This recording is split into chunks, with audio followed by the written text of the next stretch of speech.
కడప జిల్లా బి కోడూరు మండలంలోని Sagileru doctor BR Ambedkar బాలుర గురుకుల పాఠశాలను మానవ హక్కుల సంఘం చీఫ్ గంగన్న సెక్రటరీ ఫణిరావు పరిశీలించారు. అనంతరం విలేకరులతో మాట్లాడుతూ బ్రహ్మంగారి మఠంలో డాక్టర్ బిఆర్ అంబేద్కర్ బాల గురుకుల పాఠశాలను 1983లో ప్రారంభించారు. ఏటా 660 మంది బడుగు బలహీన వర్గాలకు చెందిన విద్యార్థులు చేరి వారి భవిష్యత్తుకు బంగారు బాట వేసుకుని ఉన్నత స్థాయికి ఉద్యోగాల్లో స్థిరపడాలని వారు కోరారు.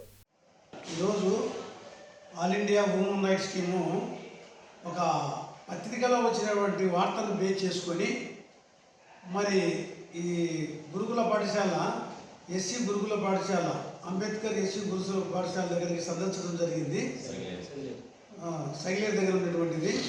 మరి ఇది వార్త ఏంటి, మరి నిజంగానే ఈ స్కూల్ను ఈ మహా గురుకుల పాఠశాల మఠంలో అక్కడ ఓపెన్ చేస్తున్నారు కాబట్టి ఇక్కడ దీన్ని క్లబ్ చేస్తున్నారా లేదన్న సమాచారం ఏదైనా కానీ అధికారుల నుండి ఇలాంటి సమాచారం వచ్చిందా లేకుంటే ఇది ఒట్టి పుకార్లు అనే విషయం తెలుసుకుందామని చెప్పని ఈరోజు ఈ పాఠశాల సందర్శించడం జరిగింది.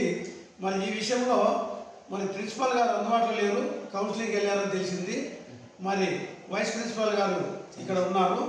మరి ఈ సమాచారం ఏమైంది సార్?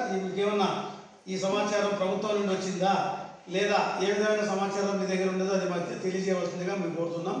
నమస్తే సార్, నేను ఈ కళాశాలలో వైస్ ప్రిన్సిపల్గా పనిచేస్తున్నాను సార్. ఈ కళాశాల ఇక్కడి నుంచి భీమటాన్ స్కూల్ మహాగురుకులానికి తరలిస్తారనేటువంటి విషయము కేవలం పేపర్లో కలెక్టర్ ఇచ్చినటువంటి స్టేట్మెంట్లు మాత్రమే మేము చూసాం సార్. అయితే గత కొన్ని రోజులుగా ఇక్కడ వసతులు సరితలేవో మార్చాలనేటువంటి ఉద్దేశం అయితే అంటూ ఉండాలి సార్. ఆ విషయం పూర్తిగా అధికారుల నుంచి మాకు ఎలాంటి సమాచారం ఇప్పటి వరకు అయితే రాలేదు సార్. రాతమూలకంగా లేదండి.